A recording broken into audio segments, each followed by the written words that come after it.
ពីបទពិសោធន៍10ឆ្នាំជាងហ្នឹងតើជាទូទៅបងជួបនឹងបញ្ហាភ្នែកអ្វីខ្លះជាមួយនឹងអតិថិជនដែរបងបាទចំនួនល្អបើសិនពីខ្ញុំទៅបើនិយាយពីការដែលខ្ញុំជួបពីអតិថិជនឬមួយក៏យើងអាចហៅបានថាអ្នកជំងឺគឺច្រើនណាស់ក្មេងក៏ខ្ញុំធ្លាប់ជួប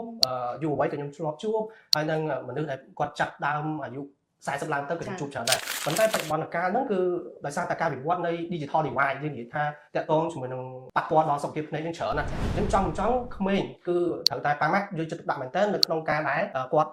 focus លើកូនគាត់ពីព្រោះក្នុងចន្លោះពេល6ឆ្នាំទៅដល់12ឆ្នាំហ្នឹងជាវ័យមួយដែលពួកគាត់ចូលរៀនហើយមិនថាមត្តេយ្យឬមួយក៏សាលាឯកជនសាលារដ្ឋទេអញ្ចឹងប៉ាម៉ាក់ចង់គួរតែរកពេលវេលាមួយណាឲ្យគ្រប់គ្រាន់ក្នុងការដែលជូនគាត់មករកអ្នកជំនាញឬមួយក៏ពិនិត្យភ្នែកពិនិត្យសុខភាពភ្នែកបានតាមជំនាញណាមួយដែលដល់គាត់ថាទំនុកចិត្តនៃការមើលឬមួយក៏ទំនុកចិត្តកូនរបស់គាត់ហ្នឹងគឺវាអត់មានបញ្ហាអីទេដូច្នេះមានន័យថាក្មេងក៏គាត់អាចទទួលការវាស់ភ្នែកបានដែរត្រូវទេបងអាចនិយាយថាចាប់ពីអាយុប៉ុន្មានឡើងទៅជាទូទៅក្នុងការវាស់ភ្នែក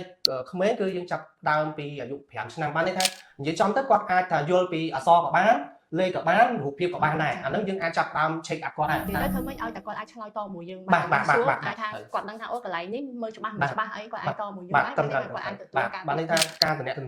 យើងមួយគាត់ហ្នឹងគឺអាចយល់គ្នាបានអញ្ចឹងយើងអាច check up ភ្នែកគាត់ថាសុខភាពភ្នែកគាត់មានបញ្ហាភ្នែកញោមអត់ភ្នែកអស៊ីម៉ាតអត់ឬមួយក៏គាត់អត់មានទេតើយើងរកវិធីសាស្ត្រណាមួយទៀតដើម្បីដាក់កញ្ចក់ដែលមានគុណភាពទៅជួយគាត់នៅក្នុងការដែលគាត់ចូលរៀនហ្នឹងចាបងចា